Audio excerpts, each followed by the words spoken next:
You can make a continuous chunky yarn blanket where you don't have to cut and connect each color on each row. Mainstay's chenille chunky yarn is super soft. I chose light pink and ivory.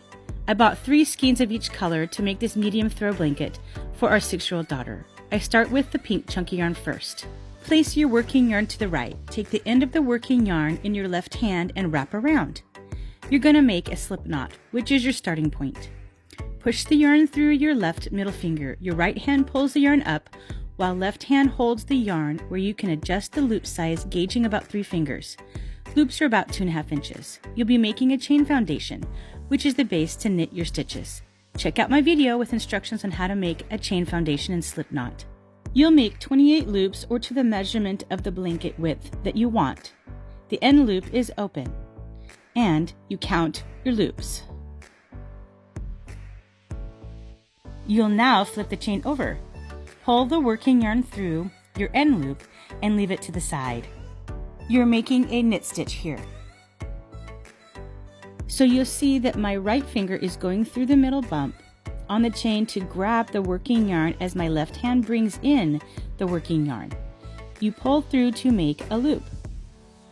I check my loop sizes by gauging it with my finger, fitting loosely inside. You want to make sure it's the middle loop and not the top or the bottom one.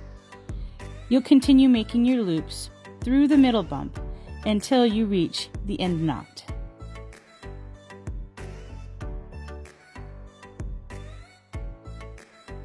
Now lay the ivory yarn down with the tail out on the left. The working yarn lays behind the first pink loop, and you'll pull through making a knit stitch loop.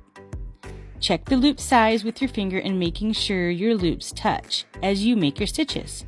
This helps maintain even tension in your blanket. Create your loops to be about the same size so your blanket is consistent. When you reach the end loop, you will pull the working yarn down through the pink loop and pull up, making a knit stitch loop that sits off to the side. You'll leave your yarn as it is now.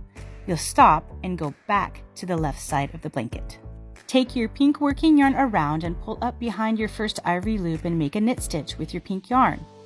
This is where the continuous part of the chunky yarn blanket starts. You won't have any other tails throughout the blanket except the bottom pink and the ivory tail. Keep making your loops and gauging with your fingers as you knit. So coming to this row's end stitch, bring the working yarn down through the ivory loop and pull up, making a pink knit stitch. So now what's the next row? Yep, it's the ivory yarn. Place the ivory behind the pink loop and now start your knit stitch loop again, working right to left. At the end of this row, you will stop and return back to the right side of the blanket. That pink working yarn pulls around and up behind your ivory loop, and you will make knit stitches continuing along that row.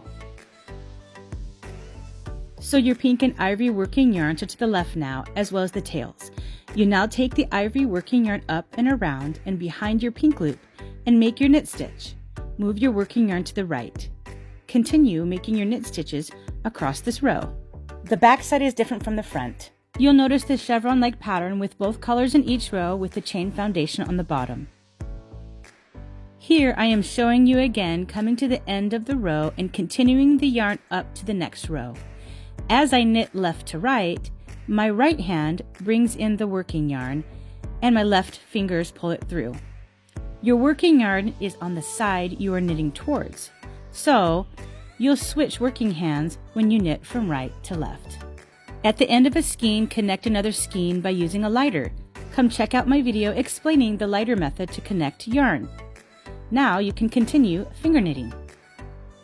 Here I'm showing you coming to the end row again, pulling the ivory yarn up and making a knit stitch so that I can continue across this next row. You'll continue in this pattern with the pink and the ivory until you are at the length of the blanket size you want. You can see the back side here. Since I started with pink, I'm ending with pink yarn. These are larger knit stitches with about 2 finger loops that will create the border. Make sure you have enough yarn, about 3 strands of blanket width of working yarn, to cast on your border. To make the border, sandwich the last 2 loops together and take your working yarn on the right and pull through to the left loop, making a cast-on loop that connects to the next one, sandwiching those together, and continuing pulling the working yarn through, casting on the next stitch over. It's good to practice this pattern and cast-on stitch. It will prepare you when you're ready to make your blanket. Sandwiching these end stitches, you'll make your last loop. Pull the working yarn through to make a knot. To hide the remaining yarn, you can braid in the working yarn through the chain. Or you can cut off all the remaining tails and light up the ends and attach them to the yarn. To ensure the longevity of your blanket, a gentle or delicate wash and air dry flat. So go ahead and make your continuous chunky yarn blanket today.